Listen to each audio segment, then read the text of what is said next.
Claw. An alien sci-fi romance. Book 3 in the Colony, Nick series. Written by Demelza Carlton. 1. Baking was so much easier than practicing law, Claw told himself as he pummeled the bread dough. No matter how frustrating legal clients got, you could never, no matter how obnoxious they were, never ever punch them. Bread, though, seemed to expect it.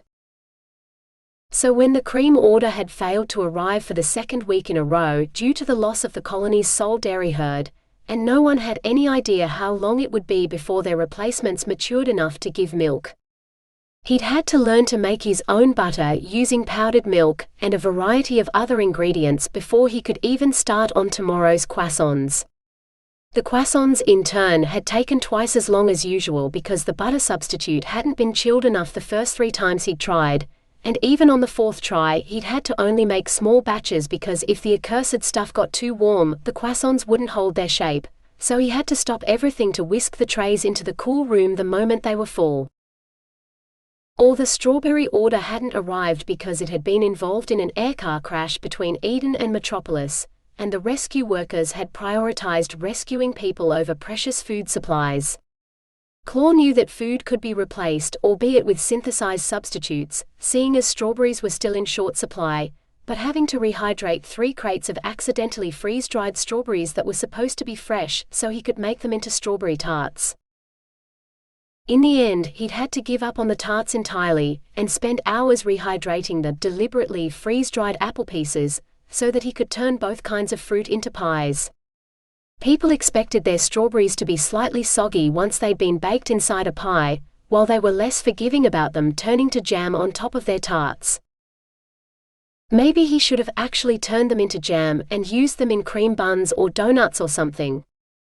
If only the colony hadn't run out of cream. Claw punched the bread again. By the time he was done, these would be the most well-needed loaves in the colony.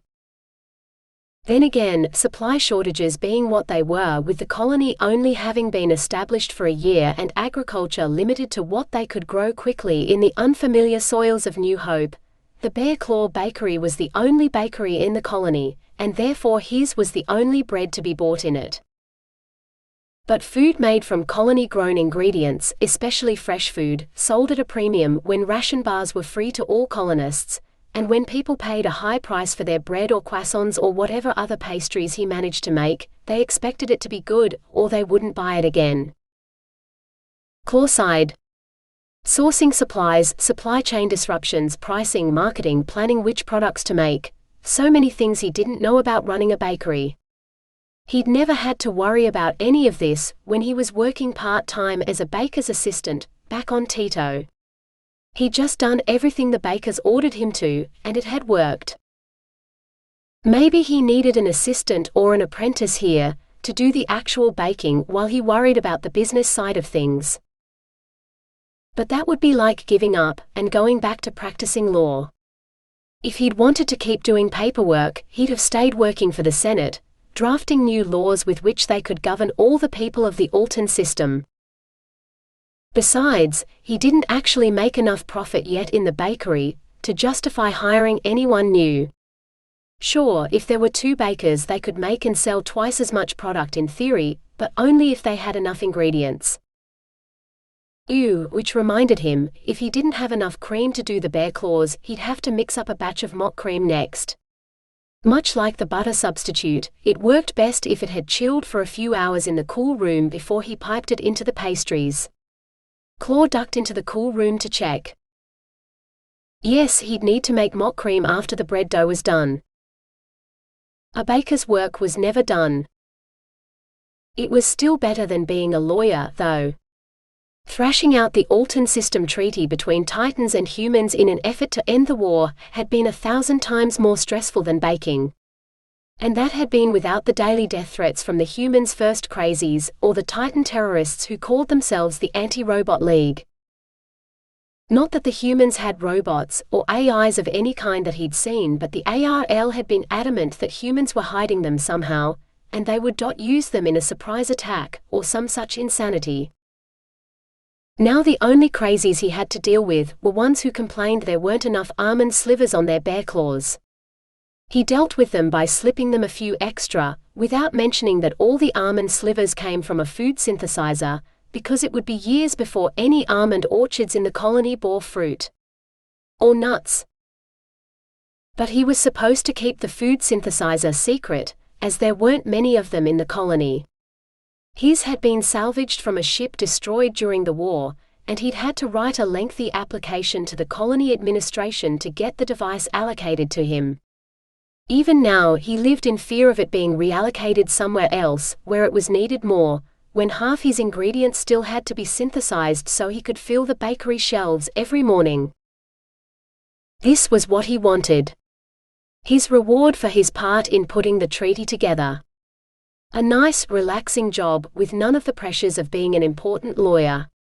Where he could work at his own pace all night, like the night owl he was, without sitting in endless meetings or having to answer to anyone at all.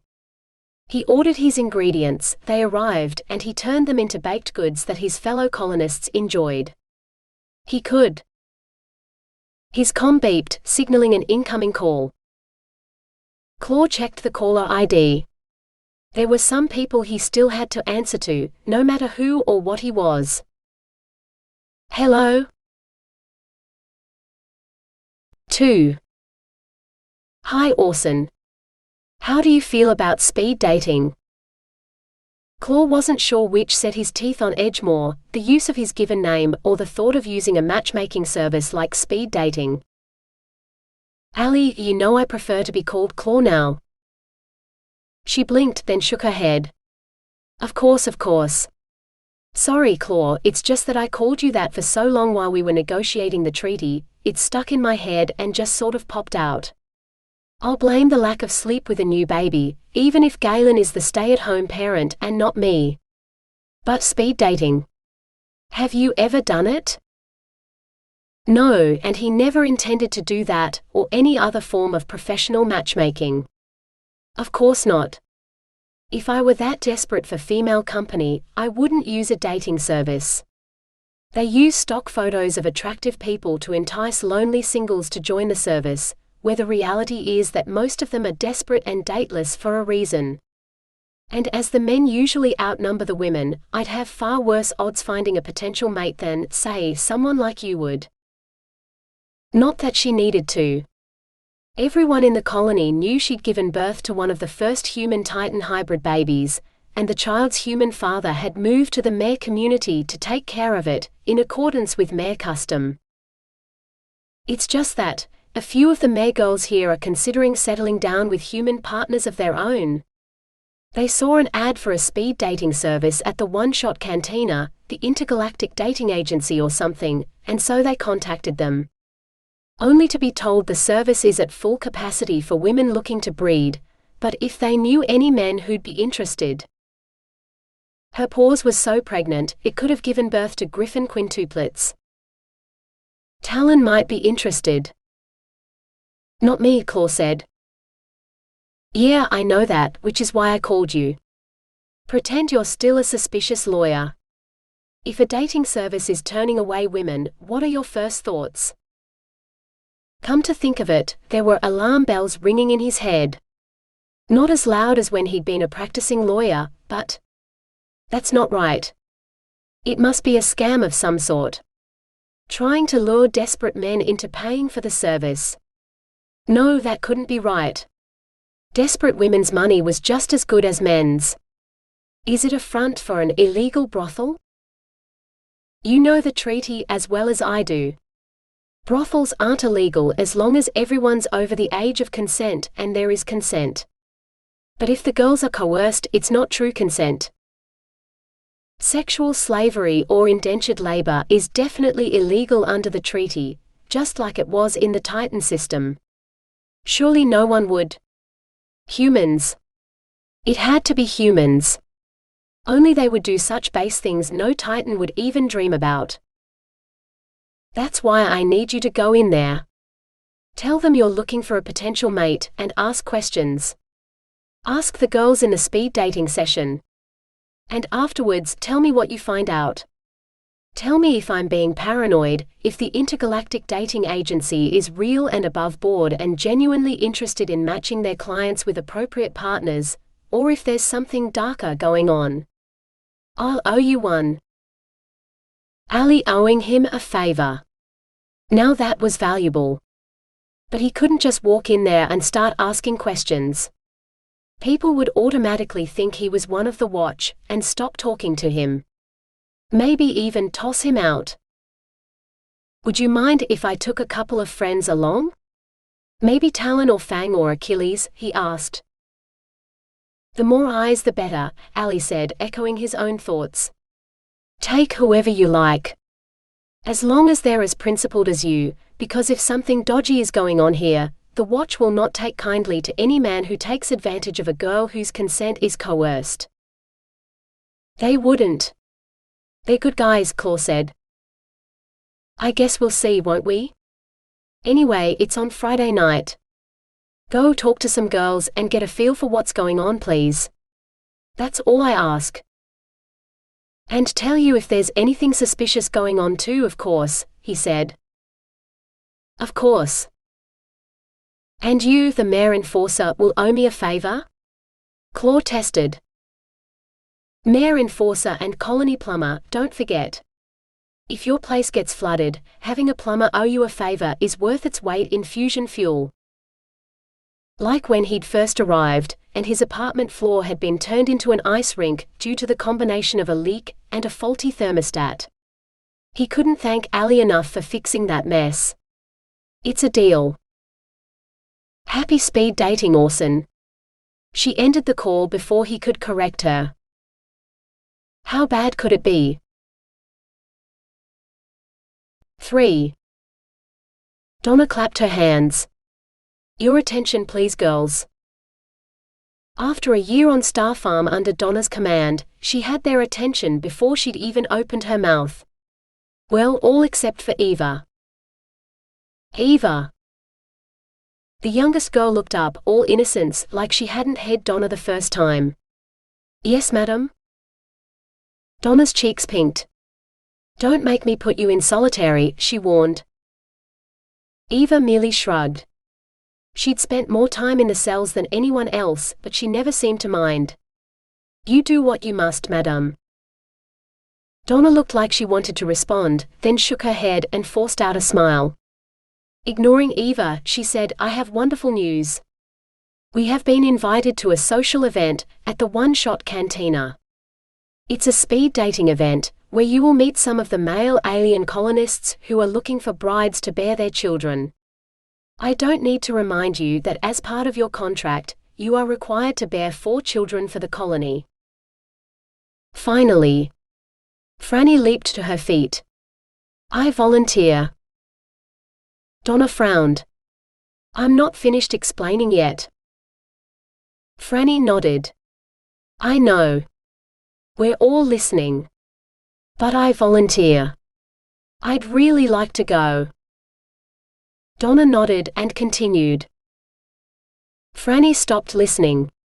She'd done all the training, spent a year working on this farm, and while farm to table was a really admirable thing, she was more into the final steps before things got to the table rather than the ones at the beginning of the process.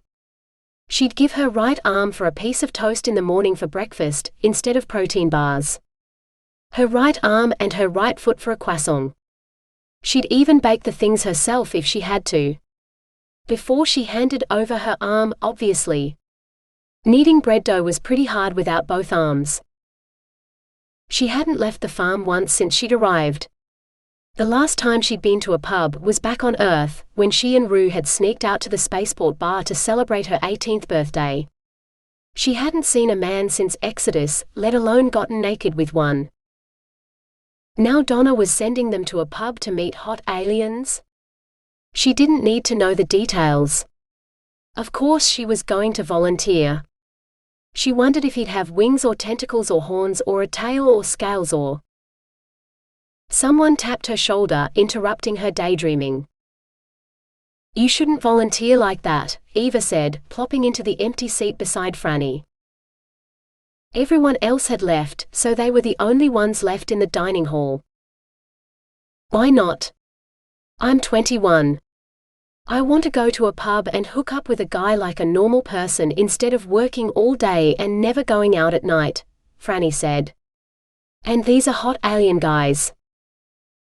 Eva just shook her head. If Donna has found them, then they will probably not be hot. It's a pub, and it's a speed dating event. Donna didn't pick them, they signed up with this Intergalactic Dating Agency. Some of them will be awful, sure, but I'm sure others won't be. I mean, haven't you ever hooked up with someone at the pub? Just for a night? The moment the words left her lips, she knew they were a mistake. They'd celebrated Eva's 18th birthday last week. She hadn't been allowed a trip to the pub, or any alcohol at all. Eva shook her head. I already have someone perfect for me. Only my family back on Earth did not agree. He's here in the colony. Eva, the youngest of them all, had already found her perfect match. Wow. Just wow. Have you seen him? Met up in secret? Ooh, what if he's at this dating thing so he can see you? Eva bowed her head. I have not seen him since Earth. But perhaps he will be at this pub, yes. Franny grinned. I hope so. You'll have to let me do your makeup for you, to make sure you look absolutely amazing. I mean, if it's been over a year since you last saw this guy, you want to absolutely knock his socks off when he sees you, don't you? Eva's smile was wistful. If he sees me. He might not be there. Well, if he's not there, then he's an idiot. You might find some hot alien who sweeps you off your feet and makes you forget all about him. Oh, but make sure you take time with the foreplay before you, if it's your first time. Yep, she shouldn't have said that. Eva's smile turned into a grimace before she got up and headed for the common room. Franny sighed and followed her. What else did she have to do at night? She couldn't wait until Friday. 4. Claw had intended to tell his friends why they were going to the one-shot cantina, but in the end, it hadn't been necessary. They'd agreed to go as his wingmen, after he'd beaten them all at Go. Something that didn't happen often. Both Fang and Talon must have been distracted by work things, and Achilles hadn't even been there. Pity. If he'd been able to persuade Achilles to come, every eye would have been on the natural showman, and no one would notice him asking too many questions. As it was, he was going to have to pretend to be like one of those old-time trial lawyers who defended criminals in court, back on Earth. A practice which had been abolished when all trials were placed before the Central Intelligence, to judge on Tito.